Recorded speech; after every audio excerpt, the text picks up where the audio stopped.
On episode 425 of the 40 Plus Fitness Podcast, I discuss the 9 keys of being fit after 40. You can find the full show notes for this episode at 40plusfitnesspodcast.com/425. Have you decided you're ready to make a change? To reclaim your health and fitness? The 40 Plus Fitness Podcast is here for you. I'm your host, Alan Meisner. I'm an NSAM certified personal trainer with a specialization in corrective exercise and fitness nutrition. Let me be your coach as you find your way on your health and fitness journey. All right, let's go. Hello, and welcome to today's podcast. I am so glad you're here. Thank you so much for being a part of 40 Plus Fitness Podcast. Today, we're going to talk about 9 of the keys to being fit after 40. You know, there's a lot of folks out there that you'll see, and they seem really, really fit, and they're over 40. And you know, have to ask yourself, what are these people doing that's allowing them to accomplish this? I was having a conversation with a guy at the gym. You know, we're both over 40. He's in excellent shape. He does the CrossFit style type workouts. And so I was just asking him about it and what he was doing in his training and where he was getting his training materials from. They're always varied, different workouts, and he enjoys doing them, and that's cool. And he's really good at it, and he enjoys it. And it's a different kind of fit than I am. I'm more of the strong, slow. I can carry heavy stuff. I can do all the things I want to do. And so we have a different mindset of what fitness is, and we got to talking about that a little bit because he was thinking he might want to get into competition. Now, if you're not familiar with the CrossFit competitions, they're quite intense. And I was explaining to him, I said, you know, the last time I saw one of the big ones, the guys that were over 40, the masters level athletes, they were just in tremendous shape. I mean, the things they were doing was just actually quite insane. And we even got into that. Why are they doing all of these insane things over the age of 40, over the age of 50 that, you know, I would say even 20 years ago, no one would have dreamed someone over that age would be doing things. And we see this every day. And I do like sharing these in the Facebook group. If you're not a member, you should go to 40plusfitnesspodcast.com/group. I share all kinds of information. And if I see a 72-year-old woman doing a deadlift that's over her body weight, yeah, I'm going to probably share that because it's pretty cool. But there's different looks and feels to fitness. And I said it in the book, The Wellness Roadmap, and I'll say it again. Fitness is not a look. Fitness is about you being fit to task.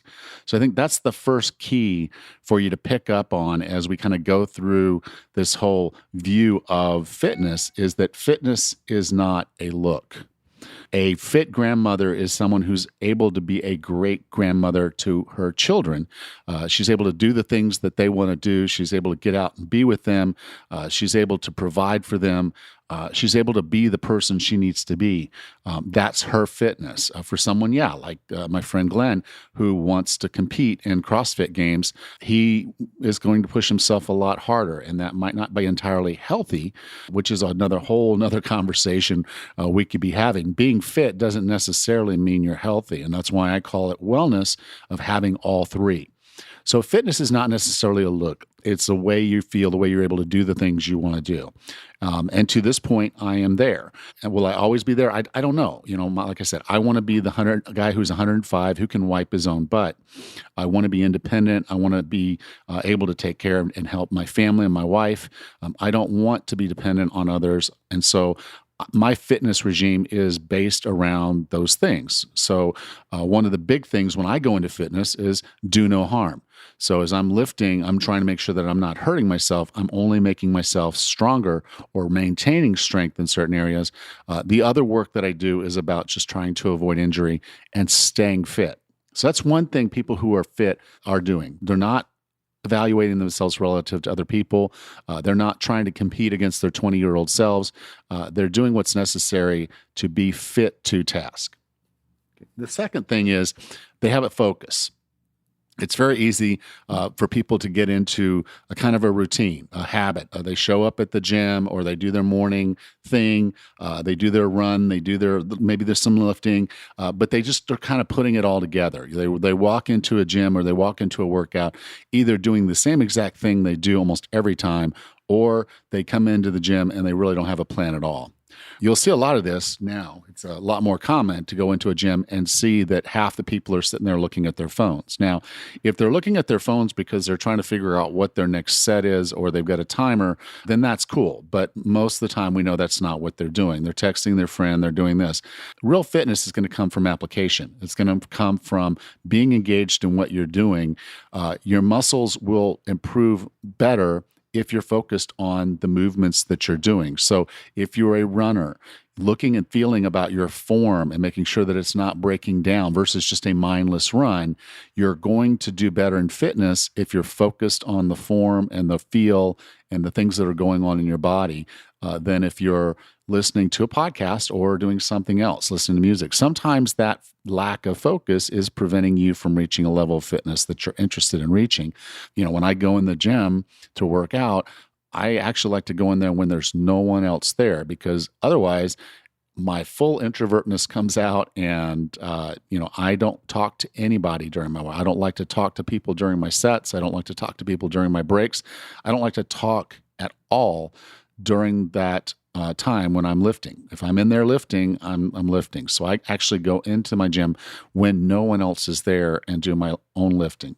That allows me to have just complete focus on task. I don't have to do anything else. So that's the second key, focus. The third key is intensity. If you're not pushing yourself and being intense and purposeful, and it's a little bit different than focus. Focus is staying engaged in what you're doing. The intensity means that while you're doing work, there's some effort to it. There's some push to it. You're finding that line of discomfort. You're going outside of your comfort zone. So people who are really building good fitness are always right at the edge. So there's an intensity to the work they're doing. Now, they don't always stay at that edge, and we'll talk a little bit about that in the next point, but they do have that edge. They're the ones that are actually going to be very kind of happy about having a PR. Now, when we talk about PR, that's a personal record. It doesn't have to be something huge and massive, but cutting 10 seconds off of your 1 mile walk can be great. That means you extended your gait a little bit, you extended your speed, your pace, taking a different route and going up a route that has a hill that makes that walk a little bit more difficult. There's an intensity to that, a purpose. So finding that opportunity to incorporate intensity into your work is going to make things a lot better. When I'm working out with clients now, I'll get them in there and I'll add more weight and I'll be kind of pushing them while they're doing it. A lot of folks, they'll get in and it's hard and they'll want to stop right at that line where it starts getting uncomfortable. And that's actually where some of the best stuff is happening. So having a little bit of intensity in the work you're doing is really, really important. The fourth point is balance. When you go into a work deal, you're going to do a workout, just recognizing that your body is an organism that can break, and it is an organism that needs to recover and rest, and it's an organism that's capable of a lot of different things. But if you go in and do the same work, the same type of work all the time, you're not going to have balance in your fitness. So if you're just going out and doing running, that's great. If you love cardiovascular training, perfect. If cardiovascular or stamina is something that's very, very important to you as what your fitness should mean, perfect. But you still need to be working on those other things. You need to be working on strength. You need to be working on balance. You need to be working on your mobility and flexibility. Those are very important as well. And if you're not putting balance into your fitness regime, you're getting very one-sided. And that's an opportunity for injury, and also means you're probably not going to be as fit as you could be because you really weren't focused on the other aspects of training. One really good way to make sure that you're getting balance is for you to kind of look at periodization. And what I mean by that is where you'll take time to say, okay, this is my running season, and then I'm not going to run during my off season. I'm going to give my body a time to recover. All professional athletes do that. They have their season when they're on and they're working really, really hard. They play their season, and then after their season's over, they have a recovery period. They have a time when they're doing something else. They're probably working on repairing injuries. They're probably working on, mobility and flexibility. They're training other aspects of what they do, not necessarily that directly in relationship to the athletic event that they're involved in. So making sure that you have balance in your training is also very important. Okay, the next one, which I guess is number 5, is going to be patience. You've got to be patient in this game for fitness. Our bodies will respond to stimulus. If you stimulate a muscle and you give it adequate nutrition and adequate rest, it will get stronger.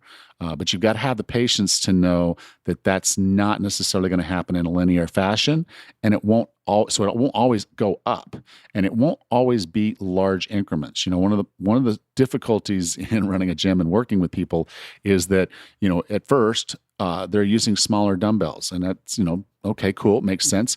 But the difference between, say, a 5 and an 8 is significant in percentage wise. It doesn't seem like a lot, that extra 3 pounds, but when you look at it from what you can do with 5 pounds versus what you can do with 8, it's a pretty big jump. And even when you get up to weights like we're dealing with, 10 and 15 and 20, those are still huge jumps in volume of work. And so it's really hard a lot of times for new trainees or trainees that haven't been around to recognize that those jumps from 15 to 20 are huge, and to have the patience to keep working through. And sometimes you're not necessarily going to get all the reps you want to get, but just kind of working through that process of saying, I'm going to get there. Maybe you're doing a bodyweight squat and you'd really like to start adding some resistance. Have the patience to really get the form down on the bodyweight squat.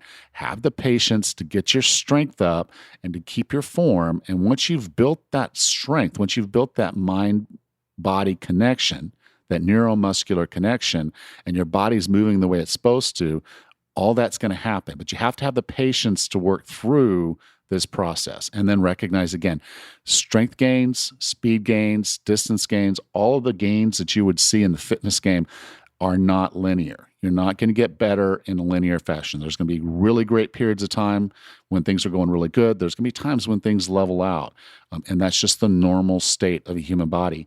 We never function in a straight line. You don't lose weight in a straight line. You don't get stronger in a straight line. None of that works that way. It's always going to be kind of up and down. You want to look at basic trends, and you want to be smart about it. So have the patience. The next item is also very important. It's part of the 3 Ps that I talk about in the book, the Wellness Roadmap. It's the persistence and consistency. So a lot of people will come in the gym in January, New Year's resolutions, and they'll hop on that treadmill and they'll go for 45 minutes. They're exhausted. They go to work. They come back the next day. They come back the next day. They come back the next day. Well, they're about 3 weeks in, and they really haven't seen a move on the scale. They give themselves an excuse to skip a day. They skip that day. And then by skipping that day, they then maybe skip the next day. And so they're not persistent, they're not consistent. So they're not going to see improvement because they really haven't done anything long enough to give their body the stimulus to say, oh, I'm a runner. Or, oh, I need to be ready to do this energy output each day and manage that. A lot of people will go in and they'll lift weights and they'll get delayed onset muscle soreness. We call that DOMS for short. They'll get DOMS. It hurts. It hurts a lot. And that'll be enough for a lot of people to just quit. They'll say, oh, I don't like the pain. That hurt. Or worst case, you get a small injury, a little tweak to a hamstring, or your shoulder's starting to feel a little wonky. And rather than having the persistence and consistency to work around that injury, you still can work your legs if you have a trouble with your shoulder. You can still probably work your back and maybe your arms, maybe your chest. But you can work around a lot of these things if you're smart about it, but you still have to stick in there and do the work. Even if it's a situation where, okay, yeah, you kind of tweaked your shoulder or you're feeling a little bit sore in the elbow, maybe we avoid the weights for a period of time and we focus on a different modality. Maybe it's time for you to do some high-intensity interval training with a little bit more sprint work. We can do that on the exercise bike. We can do that on the elliptical. And we do that for a few weeks to kind of build some stamina while we're waiting for the elbow to recover. But that's persistence and that's consistency. That's still showing up for your fitness. And you have to do that or you're not going to be fit over 40. Number 7 is the third P that I have in the wellness roadmap, and that's progression. We want to make sure that what we're doing is adding value. And there's going to be a point when your body gets to a given strength and you can do a given weight. I see this in circuit training a lot. People will go up to the circuit training machines and they're always on the 3rd peg for this machine, the 4th peg for that machine, and the 1st peg for this one, and the 7th peg for this machine. And they go around and they set their pegs in the same hole every single time they do that machine. That's great that they're getting the exercise. I'm really happy to see them in the gym working. But the majority of the people that are doing this aren't getting any stronger. And the initial peg hole that they put themselves in is not going to be the level of fitness that they really want. They're going through the motions. I don't mean any disrespect for this, but we used to call these Barbie workouts. And that's where you'd see the young girls come in and they'd pick up the 3-pound weights and start doing curls. Number one, biceps are the smallest muscle you could possibly want to work for any duration, and because they're not going to do much value for you. And number two, the amount of weight and resistance they were using wasn't going to do anything. And their concern was that they were going to get big and bulky. Not going to happen. Not going to happen for a woman, and definitely probably not even going to happen for a man over the age of 40 unless you really put in some intense work and focus on muscle building. It's not easy for us to gain muscle over the age of 40. So don't be afraid that you're going to get bulky. Put some progression in there. Get stronger. This is only going to help you as you get older. If you're working on runs, be smart about how you do your long runs and your short runs so that you're building a slow progression to get yourself ready for the running season. I use the term gentle nudges, and I mean that. Your progressions should be these normal little small increments. As I said earlier, we're talking about smaller dumbbells. That can actually be very difficult to do. So it's a function of recognizing I do some sets at 20 and maybe I drop back to my 15s for my second and third set. That's cool. You're still giving yourself those gentle nudges to allow your body to get stronger. If you're doing your runs, you're looking at adding some volume to a run, but never adding much more than 10%. That's kind of a rule of thumb. Your long run and should never be more than 10% more than the other time that you were doing. And we kind of use that in bodybuilding, weightlifting, resistance training as well. But in a general sense, you want these gentle nudges that are going to allow your body to have the stimulus that it needs to get stronger. A gentle nudge, a progression tells your body, hey, there's more requirement here. We're going to have to work harder next time. And your body responds positively to that by getting stronger. The 8th one is recovery. And this is one that's really hard for a lot of people. More is not better. You know, I have a workout program that I do with some group trainees, and we do a full body workout twice a week.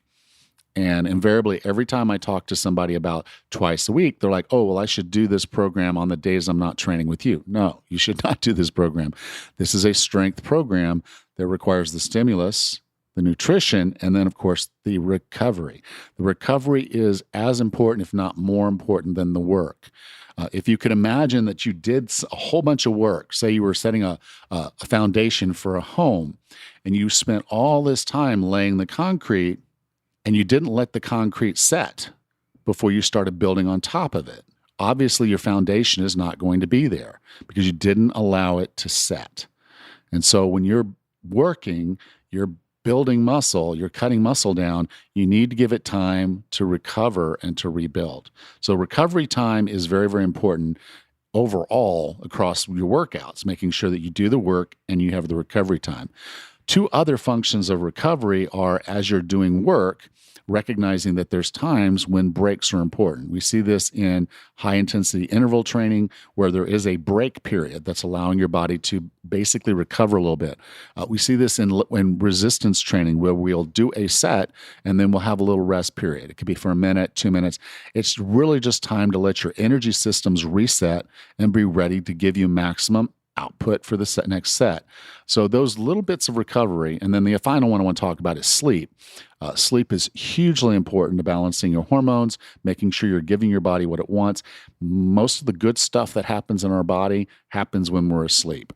Our brain refreshes, our body refreshes. All these things are really, really good for us. So recovery and sleep, hugely important if you want to remain fit.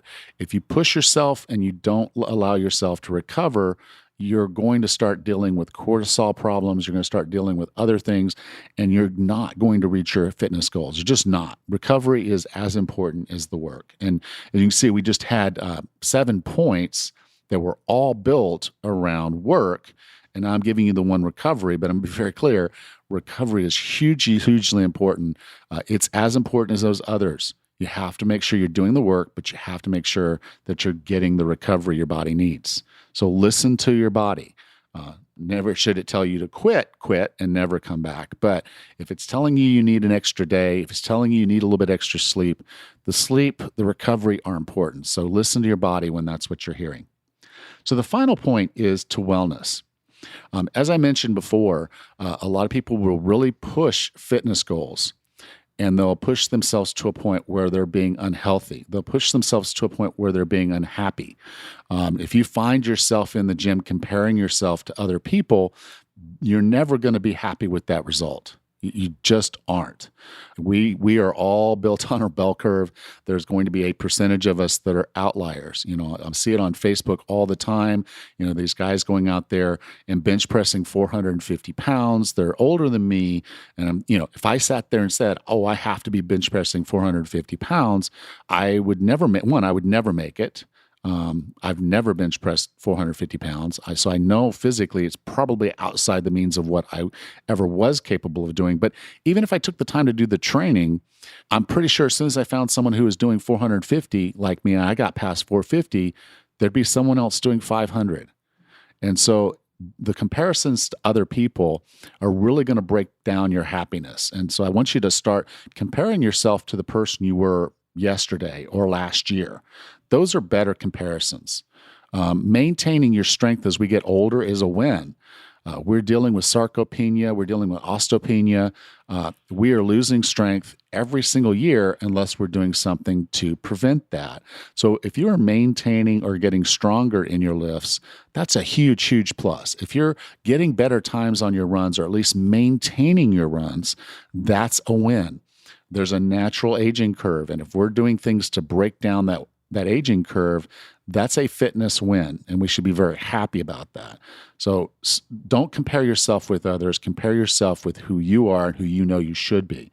And then as far as the health aspects of it, you should never let your push to fitness break down your push to health. They're both equally important. They're all happiness, health, and fitness, all 3 legs of a stool, and we have to have all of them in equal proportion, or we're just not going to be whole. We're not going to be well.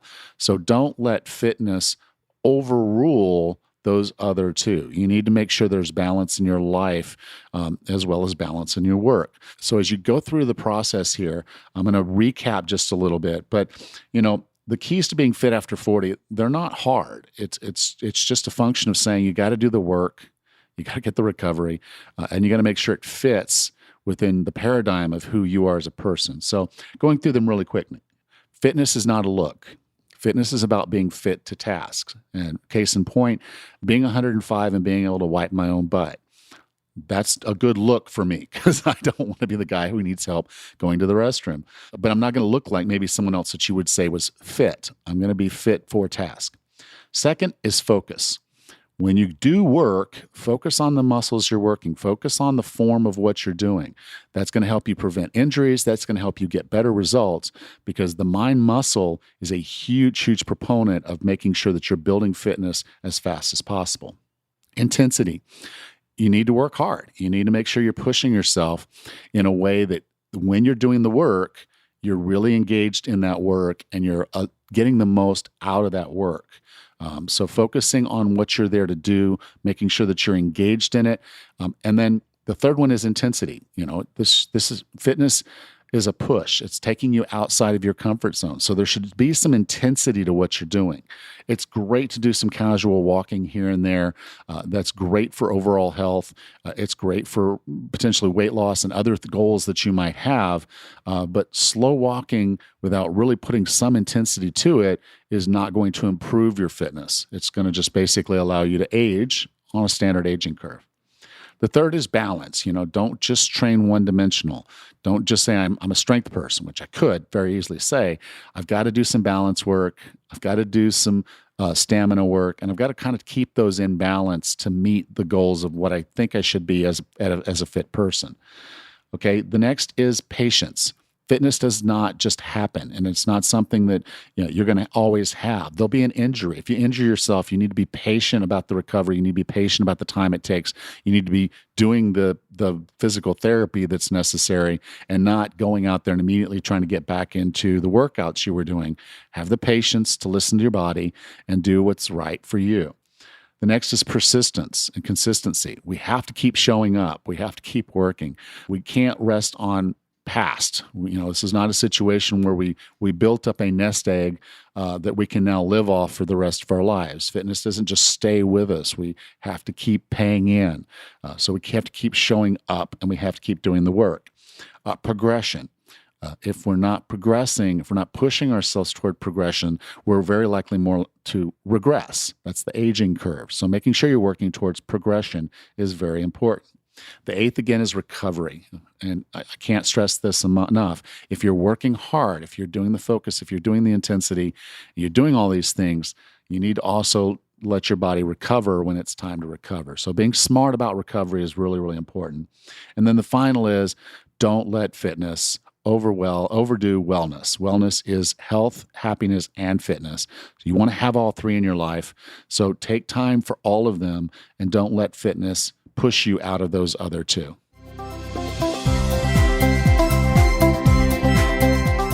Before you get out of here, I wanted to take just a moment to invite you to our Facebook group. You can go to 40plusfitnesspodcast.com/group. We have weekly challenges. I share all kinds of information there. It's sort of like a way to keep this conversation that we have on this podcast going. So if you'll go to 40plusfitnesspodcast.com, you can join the 40 Plus Fitness Podcast group and be a part of a like-minded community. We help each other get where we want to be. We celebrate our wins. We have a good time. I hope you'll come join us.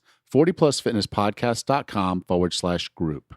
Next time on the 40 Plus Fitness Podcast, we meet Kristen Carter and discuss her book, Lose Weight, Exercise More? I Don't Think So. What to do when your doctor tells you to make changes for your health. Until then, have a happy and healthy week.